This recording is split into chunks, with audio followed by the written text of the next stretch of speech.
Magandang araw po sa inyong lahat. Nagbabalik pong muli ang inyong lingkod, si Dr. Jose Maria Alcacid. Gaya na nabanggit ko noong nakaraang episodyo, tatalakayin natin ang mga paraan upang talunin si Satanas ayon sa turo ni Padre Pio. Ito ay hango pa rin sa libro ni Padre Tarcisio ng Cervinara na pinamagatang The Devil in the Life of Padre Pio. Kaya di na po ako magpapatumpik-tumpik at manatili pong nakatutok at abangan ang mga detalye.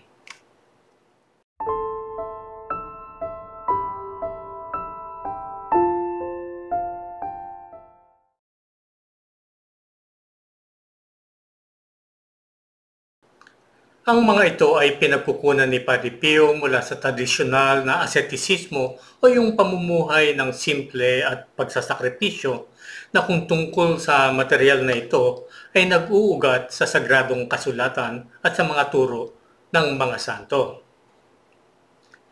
Una ay ang maingat na pananalangin. Upang mapagtagumpayan ang mga pagsalakay ng kaaway, dapat nasa kamay ng isa ang bisig ng panalangin.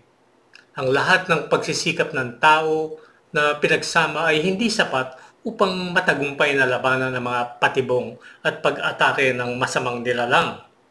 Ang kaluluwa ay dapat kumbinsihin ng sarili na ang tulong ng Diyos ay lubos na kailangan sa mga pakikibaka ng Espiritu at na ito ay hindi magkukulang kung ito ay hihilingin ng mapagpakumbaba at taimtim na panalangin. Sa mga sandali ng sukdulang pakikibaka at paghihirap, kung gayon ang isang tao ay dapat na humingi ng tulong sa Panginoon sa pagsusumamo upang sa tulong niya ay hindi tayo madaig ng mga tukso. Kung ang kaluluwa ay nababagabag at dinaranas ang bawat uri ng kahirapan, tukso at pagsubok mula sa Diablo, sabi ng Padre, dapat iangat natin ang ating paningin sa itaas. Napakalapit ng Panginoon sa atin at walang dapat ikatakot. Hayaang makipagdigma ang Diablo. Hindi siya maaaring makakakagat. Para kay Padre Pio, ang panalangin ay sandata ng manlalakbay. Isang sandata na patuloy niyang hawak sa kanyang mga kamay. Sa bisa ng sandatang ito ay napagtagumpayan niya ang lahat ng pakikipagtunggali na isinagawa ng masamang kaaway laban sa kanya. Ang panalangin, kung gayon, ay mahalaga para sa praile ng Pietrelcina. Ito ang pinakakaluluwa ng kanyang kaluluwa. Ito ay isinakatawan pa nga niya sa kanya. Sa sino mang magtatanong sa kanya kung sino siya, ilalarawan ni Padre Pio ang kanyang sarili bilang isang praile na nagdarasal. Gayunpaman, ang istigmatisado ng Gargano ay hindi lamang praile na nananalangin, ngunit walang iba kundi ang panalangin na isinatao, tinatawag nating prayer personified.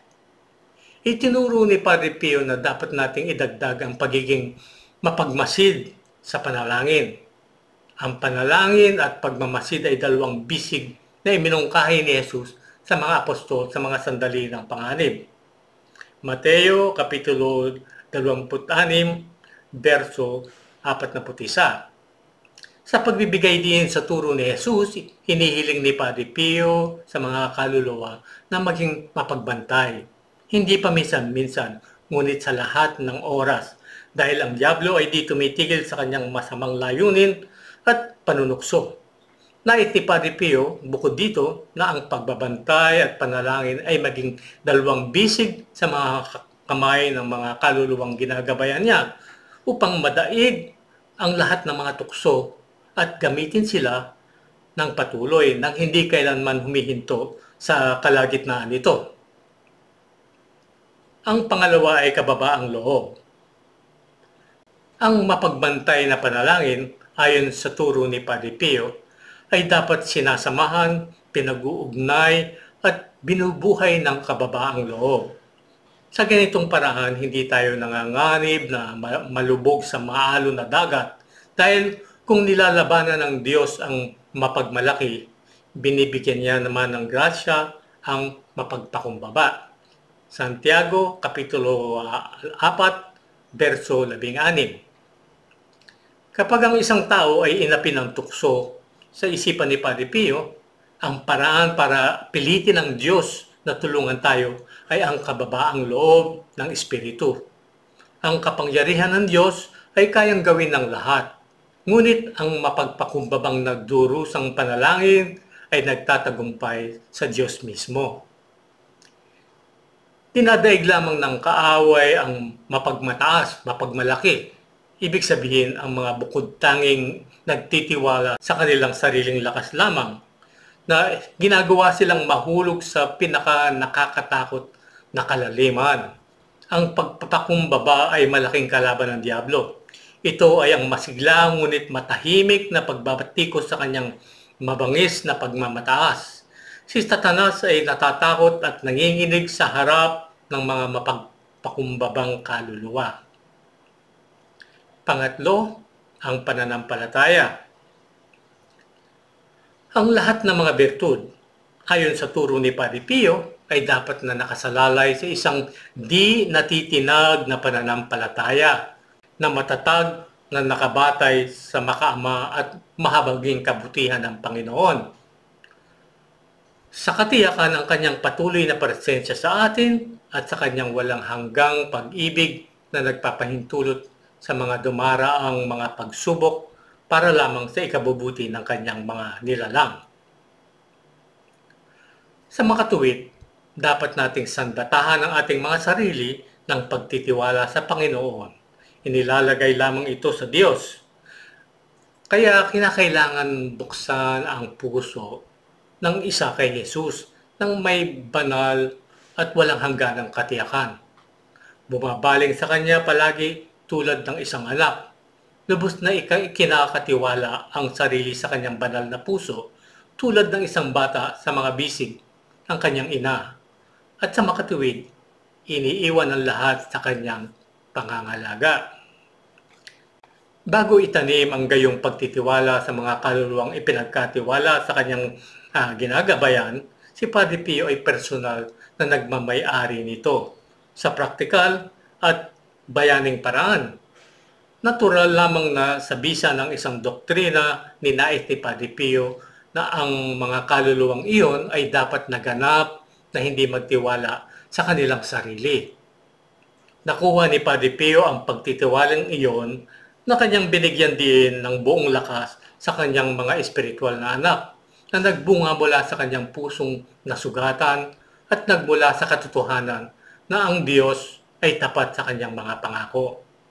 At tiyak, hindi papahintulutan ng Panginoon ang tukso na higit pa sa lakas niya na napapailalim dito. At kasabay nito ay nagbibigay din siya ng lakas upang mapagtagumpayan ito ng may pakinabang. Korinto, Kapitulo 10, Verso 13.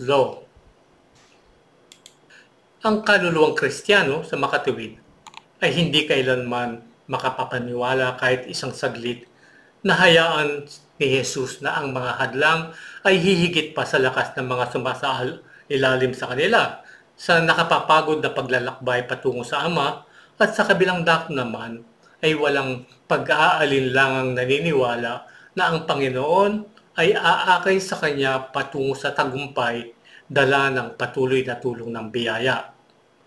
Ang mga kaluluwa sa makatuwid ay may katiyakan na madadaig ang kaaway dahil nakikipaglaban siya para sa Kristo at sa kanyang banal na kapangyarihan. Ang hindi masisirang pananampalataya sa pangakong ito ay isang pinakamabisang tulong upang magtiyaga ng hindi kailanman napapagod sa panahon ng labanan hanggang sa makabit ang huling tagumpay. At yan po ang tatlong tuntunin na iniwanan sa atin ni Padre Pio na naway maging gabay sa atin sa ating pakikipagtunggali sa Diablo. At bago po ako magwakas ay inanyayahan ko po kayo na mag-like, mag-komento at i-share din po ninyo ang video ito kung ito ay inyong naibigan. At para sa mga bagong tagapanood, wag po kayong mag-atubiling mag-subscribe sa aming channel ngayon din. Pindutin lang ang subscribe na button sa baba at ang kampanilya sa kanan nito upang maabisuhan namin kayo sa aming mga ilalabas na episodyo sa hinaharap. At kung nais naman niyo kaming suportahan, maaari po ninyo itong gawin sa pamamagitan ng paglahok sa aming eksklusibong grupo ng mga buwan ng mga taga-buloy o nagbibigay ng donasyon kada buwan na tinatawag na mga alagad sa kalinga ni Padre Pio. At sa inyong paglahok, mapapakinabangan po ninyo bilang benepisyo ang buwanan o lingguhang mga pamisa para sa inyong mga intensyon. Ito po ay para sa inyo, no? Ang mga misa pong ito ay pinagdiriwang sa bansang Pransya. At ito po ay para sa inyong kapakanan. So, ngunit maaari rin po ninyong isali ang mga intensyon nyo para sa inyong mga kamag-anak at sa mga yumaong nyong minamahal sa buhay. At bilang pasasalamat, padadala namin kayo ng binasbasang larawan o medalya ni Padre Pio na naaayon din po sa halaga ng inyong buwan ng donasyon.